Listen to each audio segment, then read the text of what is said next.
Hello guys, what's up? At magandang hapon. Time check.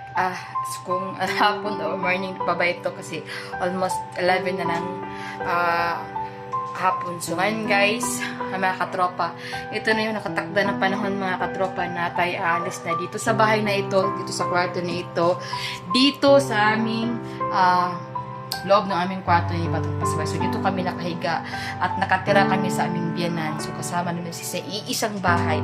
Pero for this time, mga katropa, ay, ayan, sa nakikita nyo for today ay nagligpit na ako ng lahat ng mga gamit. Siyempre, kailangan ko nang magligpit. Dahil ito yung pinakamahirap or hardest things na bagay na ginagawa namin for today. At ito naman talaga ang dapat gawin kapag magkaroon ka ng pamilya o asawa. Dapat talaga nakaseparate ka sa mga magulang mo.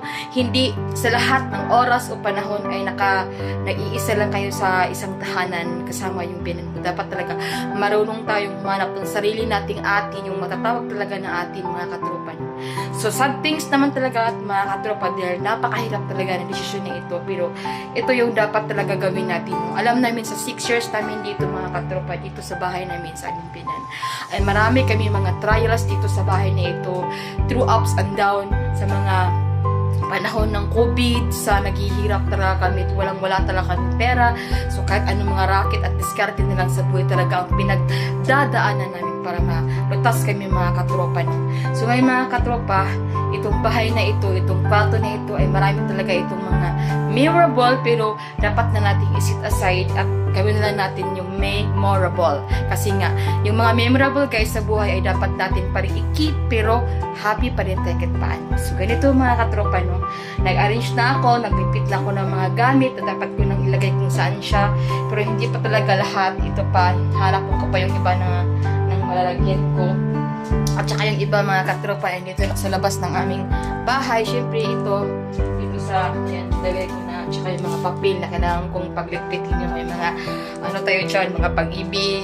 Tapos meron mga sa motor na mga dapat nating iligpit. So ngayon mga katropa, yan, iligpit ko na. So ayan na. So ito na mga katropa. So napapansin nyo ba mga katropa na talagang ligpit na wala ng mga heart dyan.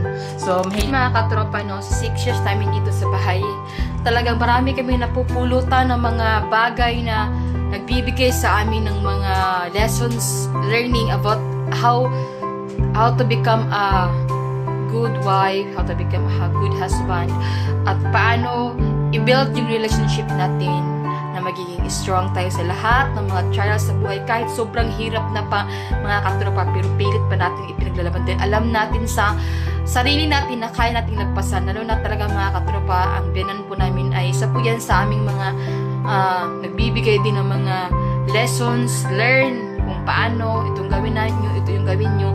So marami kaming napag-aralan dito sa 6 years namin mga katropa kung paano maging isang ganito, maging isang magkaroon ng pamilya. So, kahit na nag-iisa kami dito sa bahay, nagkasama-sama kami sa biyanan namin, pero marami kaming natutunan dito ng mga good lesson about sa kanya. Siya kasi yung nagturo sa amin kung paano kami maging isang matured yung pag-iisip namin, kung paano namin i-build yung relationship namin sa maayos na paraan. At talagang hanga-hanga naman talaga ako sa aking biyanan kasi talagang binibigay niya yung the best niya para sa mga katulad ko na isang ganito, yung ano lang talaga niya, baga si Bisaya pa is binaji lang niya, pero binigay pa rin niya yung the best niya para maging matuwid at ano talaga yung aming relationship, ma-build namin ng buo at hindi magkawatak-watak. So, salamat talaga sa lahat ng mga ginawa mo sa amin, ma. Sana naman talaga, wag ka nang umiyak at alam namin iiyak ka dahil aalis na kami. Pero itong tandaan mo, malapit lang naman kami at pwede kaming punta-punta dito or kayo magbisita doon sa bahay kasi nga, syempre, kailangan din namin magsarili, kailangan namin magsikap para sa aming sarili. Pero hindi ka namin makakalimutan dahil nga ikaw yung pinaka-main of sources talaga na ito si Batang Pasaway nagsikap talaga sa paghahanap ng trabaho para sa iyo, para sa inyong pamilya, para mabigyan kayo ng gusto ninyo, mapatustusan ang mga needs ninyo, lalo ka na ma. So maraming salamat sa mga 6 years natin po sasama. Mahal na mahal po namin kayo, huwag kayo kumaalala dahil kung kailangan mo ako in times of needed of about what, here I am, Chares. Ay, gilak te. So, yun na mga katropa. Hilig pa naman talaga ako maglagay ng mga design sa kwarto. For this time, ay tinanggal ko na at nilagay ko na sa isang planggana mga katropa. Ayan na siya.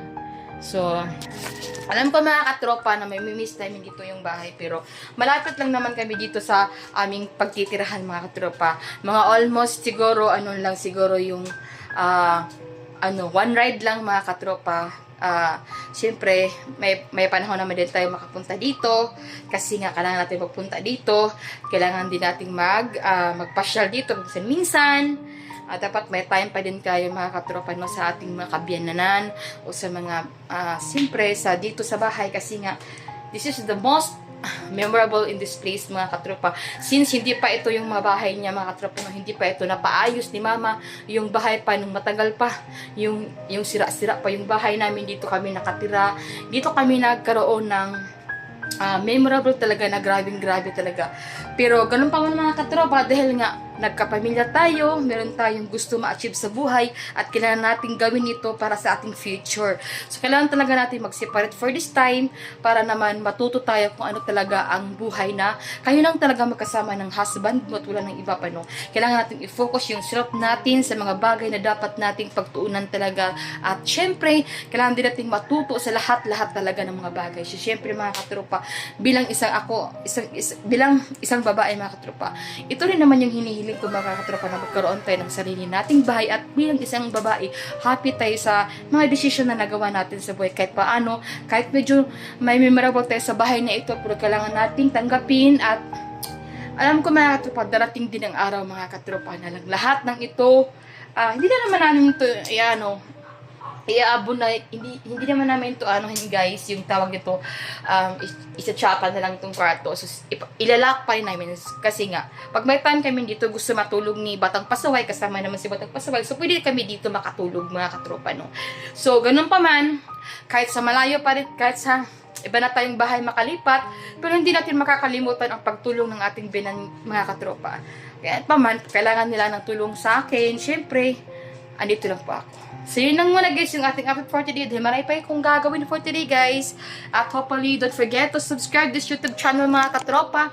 Provincianong Raketera, ang inyong handog. At syempre, huwag kalimutan mag-like and share din. I-click nyo po yung mga notification bell dyan sa baba sa mga bago dyan sa aking mga subscriber para magiging updated tayo sa mga susunod natin mga vlog at content na gagawin dito sa ating YouTube channel. So, yun na mga katropa. See you in my next vlog. Bye. Love you all.